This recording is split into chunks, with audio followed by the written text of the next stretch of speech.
Bubbles break the surface of the water. A lone fuchsia blood rises from below. It's night, silent and lonely. She sighed as she looked up into the sky.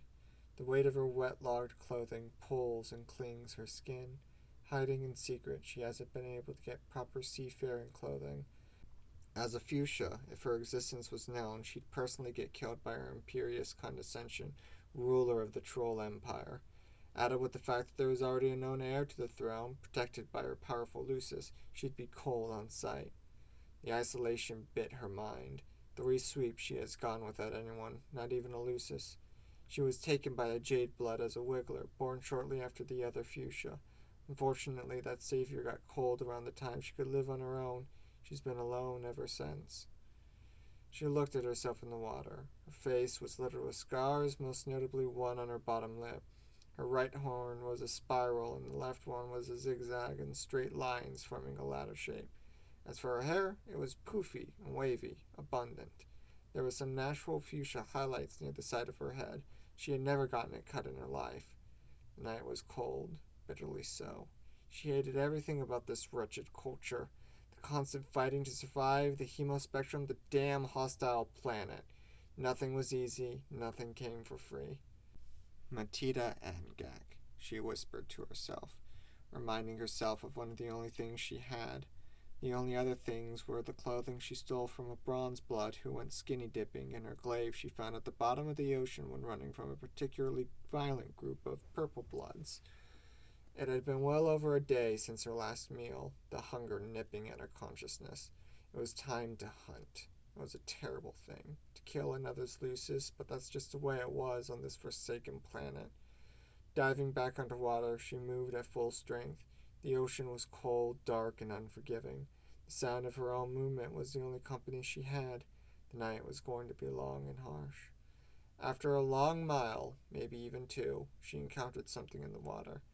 A long head, a giant jagged crest stretching the length of its body from the back of its head. 2 pincer arms and multiple tendrils rising from its back. Its tail was distinctly whale-like. Then it looked too tough to hunt. She grabbed her glaive from the stress abyss and began to ghost after it. It was sluggish, bulky, moving very slowly. Just needed it to stop to get the killing shot. It continued for a long, painful while before stopping. It seemed to be looking at something above the water surface. Now's the moment. She lined it up, held, and BAM! A high-velocity round tore through the water, severing a tendril from the beast's back. Bellowing, it doubled back, now faced by her from a distance. She readjusted her shot for the skull, throwing at full force. Dink. It shielded its body with its crest on the back of its head, moving the neck with an unseen joint. It charged, knocking the glaive to the side as another round tore through the water. The bullets grazed its side, flushing the water with another streak of blood. The gap was closed quickly. Its claws outreached to snap her in half. Just on the precipice, she dived down out of reach. No longer blocked, she dashed her weapon. The beast floundered, tail breaching the water's face from below as it tried to turn around. Visual gained, another shot was fired from above, blasting a hole in its tail. She gripped her glaive and turned to regain visual. Sharp, piercing pain shot through her leg as the beast clasped its claws around her leg.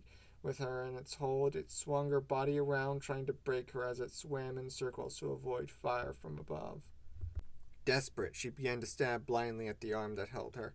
In a stroke of luck, the blade connected with the wrist, slashing through the flesh as blood plumed from the wound. It roared and tossed her above the water, sending her flying. Bang! Crack! Direct contact from the troll above on the beast's crest, partially cracking it. Whoever this troll was, their weapon was powerful. It let out an outraged cry as it now turned its attention to them. She regained her bearings as she turned to look at the beast. A gasp left her mouth as it did something unexpected. It leapt out of the water. What the fuck? The cries were silenced by the water. Both the troll and their Lucis were now entangled in its tendrils. It started a death spiral, spinning quickly in one direction to suddenly jerk into the other. The force it was moving could easily shatter their bones. Both let out distressed and pained cries. She wanted to cut her losses. This was clearly more than she was able to handle on her own, but those cries, they burned into her think pan. Stealing her nerve, she began to swim over. Taking aim, a guttural choke echoes as it made another stop. Spling! An unpleasant noise confirmed the hit as the glaive cut through the tendrils. A few remained, but the time bought from the shock let the troll blast the remaining confines. It snapped its whole body, whacking the troll and Lucius away as it took full aim at her. Rage and agony seeped from its mouth as it charged, claw outstretched. She echoed her movements as before. The mysterious troll leveled themselves and tried to study the troll that helped them. The unmistakable tint of fuchsia struck him. What was she doing out here? She doesn't hunt, so why was she following him? What the hell is she doing here? The beast dived and circled back on its tail, circling back faster than turning. Realigning, it darted after Matida. Its working arm outstretched hungrily for her flesh. The troll took aim at its head. Boom! Shatter! The bullet hit the crest once more, breaking it completely. It no longer had a shield to protect itself. The shattering stopped it, letting her retrieve her weapon. With ever-growing anger, it now moved faster than before, jaws agape. She didn't have time to dodge. She outstretched her arm, glaive held straight as its mouth encased her. The blade cut through the roof of its mouth, stopping it. It thrashed in pain, now gripping her and the blade, yanking them from its mouth. The claws grew tighter around her stomach as it began to rend her in half. She screamed in anguish at the feeling. The stranger repositioned to its side and took the shot. It quickly blasted straight through the body, making it let go. In retaliation, she slammed her glaive into the shoulder of the arm, twisting the blade, severing the arm completely. With a gut-wrenching bellow, it dived underwater. She clasped her stomach as it bled into the water. The fight wasn't done, though.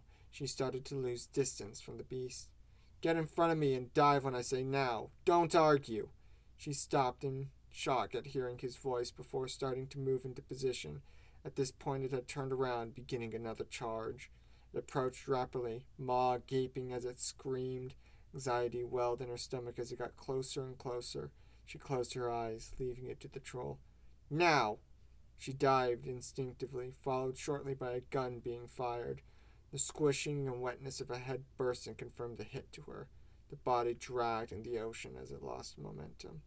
She looked at the beast and took a deep breath in. The fight was over.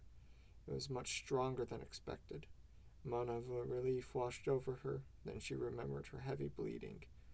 And the troll. Beth, what the hell are you doing out here? I thought you didn't want to hunt. Both froze. He studied the girl and how out of place everything seemed about her. Down to her bronze blood symbol on her shirt, despite being a clear fuchsia. Who are you? His tone was hit with a raising intonation. Wide eyes and a hanging jaw, he was shocked to see her. Panic began flooding her veins. She choked out before breaking into an uncontrollable sob. She curls into a ball, wrapping her arms tightly around her. He sat there, uncertain. Why was she crying? Did she think he was going to kill her? She's royalty. It'd be wrong, wouldn't it? Then he considered what this meant for Feferi. She was a rogue fuchsia, and Feferi already had a claim to the throne. Killing her might be the right choice. Then again, Feferi's ideas weren't that good. This girl presented an opportunity. All he'd have to do is guide her to becoming a proper ruler. That is, if he could get her to trust him. Calm down, he began, reaching out a hand and touching her. Don't fucking touch me! She quickly swatted away his arm and pointed her glaive at him. Horror then lit her eyes as she curled up once more. I'm sorry. I didn't mean to. He was still processing what just happened. What was wrong with this girl? She seemed deeply unstable. That could prove a challenge for his goals. Still, it wasn't like he was saddled with better options. He stood by awkwardly and began to assess her more deeply. She was competent, but not particularly dangerous. If it wasn't for her, he would have died in that death spiral, so he did owe her that. However, he did already save her life, but playing this up could win favor. As for her emotional state, it was clearly a wreck. Going from calm, sobbing, anger, and back to sobbing in less than a minute was not normal. He thought he was a wreck. With a lack of other options, he spoke. Who are you? I married in Emporia. His tone was stilted and aggressive, but that was the confusion. Please, don't hurt me. I don't want to die. Her crying continued. It was getting hard to tell what was blood or tears. Shit. She was bleeding heavily. Maybe if he helped her, she would talk. Stop fucking crying. You're going to bleed out at this rate. Come with me. The prospect of help seemed to stop her crying. If it wasn't for the earlier mood swings, he'd think they were fake. He gathered and put all of the Lucis into a net and told her to get inside. Warily, she followed instruction. She found it deeply uncomfortable, but she didn't have another noticeable option. Consciousness slipping from blood loss during the long trip, she was brought back to it by a sudden stop. She was instructed to get out of the net, but was too weak to get out on her own. Begrudgingly, he dragged her out onto land.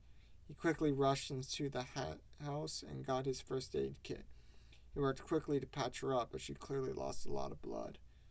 You owe me answers for helping you. She sheepishly nodded as he began to clean the wound and wrapped it. After a painful couple minutes, he finished wrapping and looked her dead in the eye. Now, for the last fucking time, who the hell are you? I'm Atita Angak. You said you are Eridan? He glared at her with folded arms. Maybe she shouldn't ask questions. After a short, aggressive silence, he spoke once again. Finally! Why doesn't anyone know about you? You're a Fuchsia, the highest on the hemospectrum. He gestured wildly, his voice accusatory. Don't you know what happens to us Fuchsias? We get hunted by her imperious condescension. I know the other is protected by her Lucis. Speaking of her, there was one already in line for the throne. I would have been cold as a grub if they found me. I'm lucky to be alive. What of your Lucis? Don't they protect you? I don't have a Lucis. I was taken by a J-Blood who wanted to protect me, kept me hidden. When rumor came out she protected a grub from being cold, she was killed. I was just barely young enough to live on my own when it happened. Oh, he shifted around awkwardly. In his shock, he forgot about the challenges of someone of her blood. It would be the safest to call her, but this was a once-in-an-empire event. He could still shape her. Still, betraying Fairy was a gut-wrenching choice. He cared about her, too much, really. She wouldn't be happy either if he killed Matita, but she didn't have to know. This was a tough choice. What are you going to do, now that you know I exist? She was lying on the ground, looking up at him. In this condition, she was so pathetic and weak. He had to strengthen her up. I don't fucking know. It was a lie. He was going to groom her into his perfect empress. Still, he couldn't tell her that was his goal. He had to work towards it slowly. He sat down next to her and dragged his knees up to his chest. This was oddly scary. This was now his responsibility, being probably the only other troll who knows she exists. You're not going to kill me? You've hurt me too much for that. You have the purest blood of nearly any other troll. It would be wrong. I was just trying to get food. If you let me have some of this Lucis, I promise I won't be a problem to you any longer. Please. He sighed, hearing her talk. Don't beg. It's unbecoming of a royal. You saved my life. We can be friends if you want. Best time to start something is right now. Chances of Fairy finding out were slim. She rarely came to his hive, so he and Matita could meet here in secret. For friends? I never had one of those before. I would love that. Thank you. Whatever. I've got to deliver this Lucis to Fairy. You should leave. What's your relationship to her? Are you her servant? She was pushing herself up, and it looked painful based on her winces. She's my Moirail, actually. He rolled his eyes when she looked at him with a wide-eyed wonder. With how friendly she was with everyone, she could have been Moirails with anyone. Oh, wow. Before I leave, how should I contact you again? Caligula's Aquarium. She gave him a blank stare. Do you not even have a Trollian? She shook her head no. I don't even know what that is. He rolled his eyes. Damn it! Stay here. He quickly ran inside and grabbed a cell phone he got from Feferi. It was waterproof, meaning that Matita could use it in hiding. It was a gift from Feferi, but he never used it. This is a cell phone. It already has Trollian on it. Make an account and message me. Caligula's Aquarium. And nobody else. I won't respond right away, but we can talk safely on here. Thank you. Why are you being so kind to me? Don't fucking think about it too much. I've got to go now, for Fairy is probably getting suspicious. Without much ceremony, he pulled 2 of the tendrils out of the net and threw them to her. Then, getting on his Lucis, he laughed. Okay, bye. Thank you. She sat there awkwardly and looked at the cell phone. A fuzzy feeling in her chest burned. This was the first gift she had ever gotten by someone. He seemed like a stand-up fellow. She was lucky to have met him. Aridin sat on his Lucis with a scowl on his face. What a fucking handful. It's a wonder she managed to live so long on this planet if that's how she acted. Still, she could prove useful. The Fairy clearly had no ambition of getting rid of those filthy land dwellers. Without trusting and impressionable Matita was, he could very easily groom her into a proper future heiress. It would mean deposing Fairy, but she wasn't fit. It'd be for the best. Fairy bobbed at the surface of the water with an ever more creased expression overtaking her face. Where could it be? It usually didn't take him this long. Did something bad happen? She was beginning to swim in circles as he came over the horizon. Oh, that boy! Getting her all concerned over nothing. She excitedly began to swim over to him, meeting him halfway. Iridan! She shouted. I was beginning to worry. Here we go, he thought to himself. Time for a lecture. He lowered to the surface of the water and pulled up beside her. Put up a much bigger of a fight I was expecting. What was I supposed to do? My weapon can only do so much. She took notice of his size and saw tears and bleeding. You're hurt. What happened? She reached out and touched the wound, leading him to pull back from the sudden pain. He swatted her away. I'm fine, Beth. It's nothing. Fine? It's a load of carp. You're bleeding. Look. He swore to himself as he looked. He was. He didn't realize it at the time. She's going to harp on this for months. See, you have to be more careful. You know what will happen if we don't feel glub-glub. And what about you? You matter too. She also took notice of something unusual. Fuchsia blood on his hands. She didn't want to say anything on it yet until she deals with his wound. Whatever. Shit happens. I got out of it. It's over. You don't have to continue on. Glub, tell me what happened. It doesn't matter. I'm tired of you constantly overreacting about my safety. It does too matter. I'm your moral. We're supposed to care about each other's safety. Tell me what happened. Fine. It got me in a tendril and started trying to kill me in a death spiral. A troll broke me free, but I could have broke free myself. There. Happy? Another troll? Was this the source of the blood? No! You could have died, Iridan. You need to be more careful. Who was this other troll? Do you know them? Fuck. You idiot. Why did you mention that? You should have just said you broke free yourself. Not that you could have. They fucking swam away, he lied through his teeth. Swam off as I finished the job. Her Gandible shot daggers into him, but he held his ground. Fine, she pouted. If you're going to lie to me, then this conversation is over. I'm glad you're okay. She forcefully took the net and dived underwater. Great, just what he needed, her to be upset with him. She was always upset with him. Nothing he did ever pleased her. Sometimes he didn't understand why he waxed red for her. Being her moral was tiring enough. His blood boiling after another unproductive conversation with Fairy, he sulked in his self-pity. But things were going to get better. He had a new potential empress. She was soft now, but she was receptive to him, foolishly trusting.